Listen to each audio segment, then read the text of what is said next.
Hello world, welcome back to the Razor RC. We are taking a look at a brand new radio that I just got my hands on. This is the Dumbo RC DDF-350. It's made by Dumbo RC, as you might have guessed, and it's a fairly inexpensive but highly rich feature set radio. Sells for somewhere between $40 and $80 depending on which version you get and where you get it. But I got the foam hand wheel one.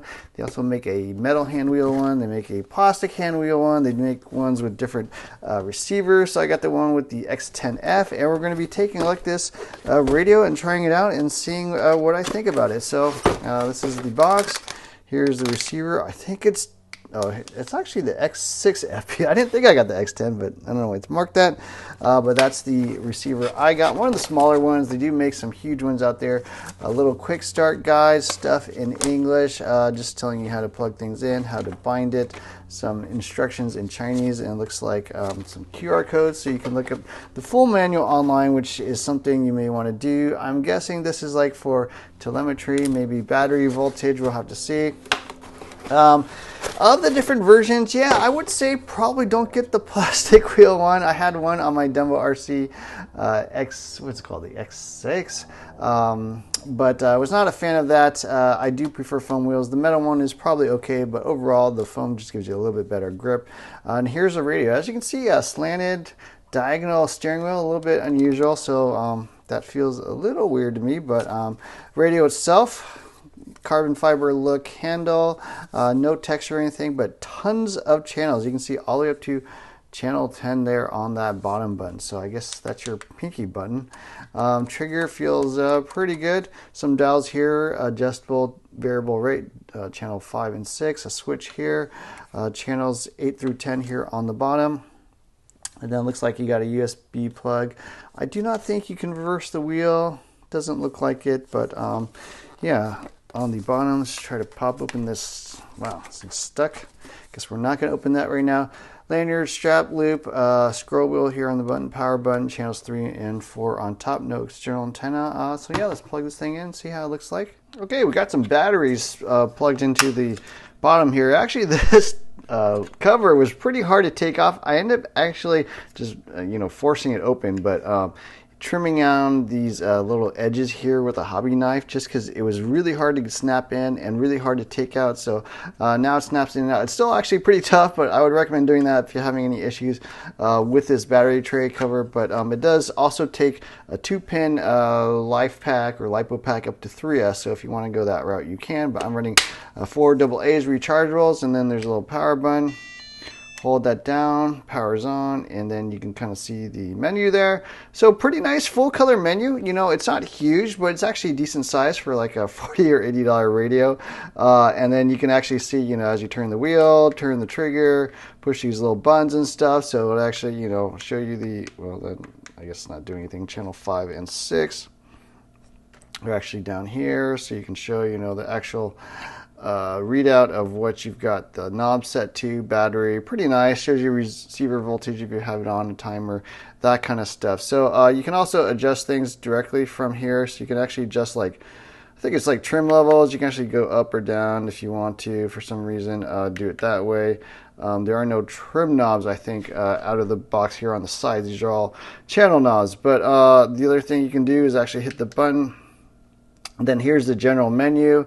Brake, I don't know why it's called brake, but that's to go back to the main display. General menu, all your normal things for the channels, so it just shows you the actual current state of all the different channels. As you can see, 10 channels. You can reverse your channels, you can set the endpoints, you can set the sub trims on these. So for channels 1 and 2 you can set sub trims. And then all your basically 3 through 10 auxiliary channels, you can adjust like endpoints and stuff. So that's pretty cool. And then change the key type. So if you want, instantaneous buttons, you can do that, or you can make it locking, which basically holds it in place. And then you can also remap what channel is assigned to which button. So yeah, a lot of different options. It is, programmable, so you can adjust this thing, or it's configurable. model memory, so these are all the different models you can have, and then the options for each. So for each model you can have the cruise control, you can set the steering curve, or what's often known as the expo. Pretty nice. Throttle brake curves as well, so channel 2. Gyro mixing, so several different mixing forms, tank mixing, and then winch mixing. And you can have programmable mixings, I think, for different channels, your own, custom type stuff. So I don't typically use that, but that is an option for those of you with those types of vehicles that you want to set up. Now these are the different models, so let's kind of see what you can actually go through. So there are up to 10 models. Not a ridiculous number, but for an entry-level radio, I think it's fine. You can rename the models, copy and paste.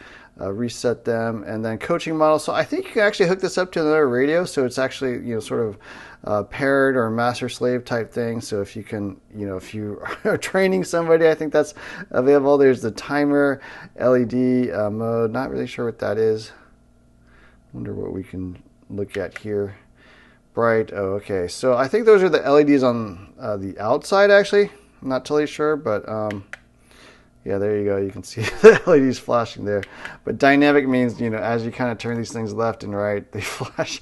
I don't know, not really my thing, but, I'll probably just turn that off because it seems kind of weird. But that is there if you want people to know when you're turning the steering wheel or the throttle. There's also these LEDs here on the bottom. So sound settings. So I actually, it does have an alarm for, voltage when it's low.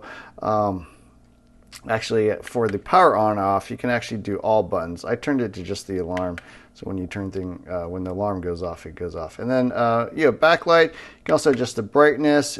The one really weird thing is that it doesn't go up to 100 like you might think.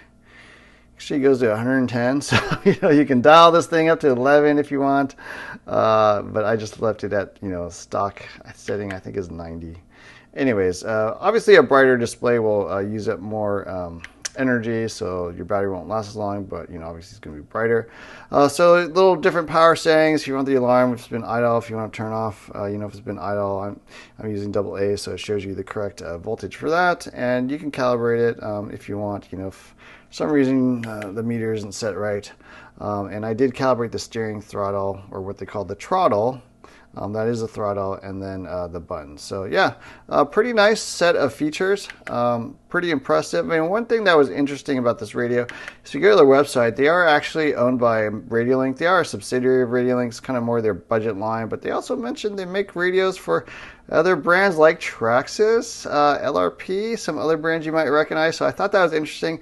Possible that, Traxxas radios are made by Radiolink, and that is something new to me. Anyways, so that's a quick look at the radio. Now we just got to drive it and see how it actually performs. Okay, I spent the afternoon at my local carpet track testing this thing out in my Yokomo YZ2 Cal 3.1. I just want to share my thoughts having used it in action. So first off, my receiver was not bound to the radio, so that is something you'll have to do out of the box. There is a little bind button there, so you hold that down while you turn on the car and then go into the radio and actually hit the bind button to get to bind. And then once that's set up, you obviously have to set the calibration on the ESC and the steering. So just something kind of interesting to do.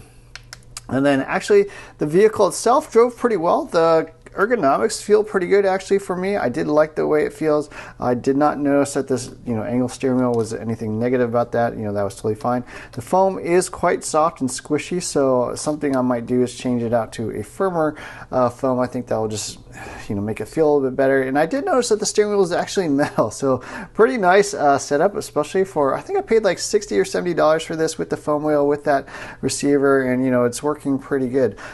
Driving wise is actually pretty good as well. I did have to make some changes to the vehicle, so I would say actually the steering and throttle curves were a little bit weird. So the steering was actually kind of aggressive, so immediately off neutral, just turning the wheel a little bit, it did steer very aggressively. So to get to match what I would consider like normal linear steering, instead of like a straight line for the linear steering, I actually kind of softened it right off neutral. So 0.1, 2, 3, 4, and 5, they're a little bit lower than the stock settings. So just kind of softened that initial steering, and then I left 6, 7, 8, 9, 10 a little bit. So I basically like subtracted 5 from 1, 4 from 2, 3 from 3, 2 from 4, and -1 on 5, just to kind of get that curve how I felt like it would be. And then it was kind of the opposite on the throttle. So the throttle actually felt kind of soft.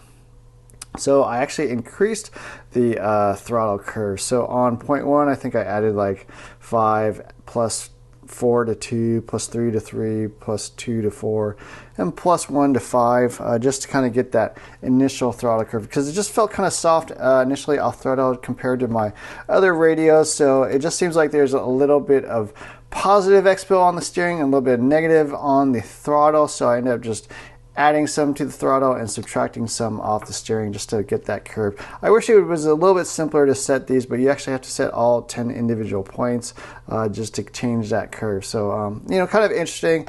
Once I did that, the radio felt fine, felt plenty responsive. You know, I was not racing, but driving this on a racetrack, felt totally good. So, yeah, overall, I am very impressed with this radio for the price.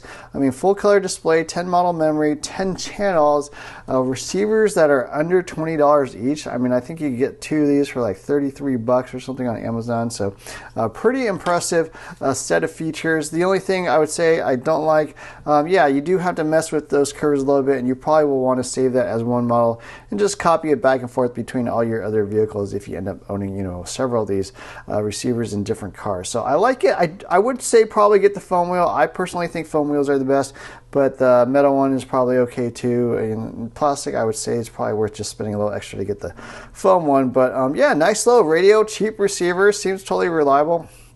I mean, it is basically made by Radiolink, so you get, you know, kind of the quality of a Radiolink, you know, protocol and stuff like that. Is it the fastest performing? No, I don't think so, but it was totally fine for me on the racetrack. You know, for club level racing, I think it's totally fine. And then the price is great. Really, the only downside, you're not sure 100% on the long-term reliability, but, you know, Radiolink and Dumbo RC is a pretty well-known brand at this point. Seem to make, you know, pretty quality products, so I'm not too worried about that, but that just might be the only thing I would say, you know, I don't know at this time. But great little radio, you know, with the full color display. It's actually pretty nice. So anyways, I hope you enjoyed this video. Don't forget to hit the like, share, subscribe buttons. Look for more videos soon.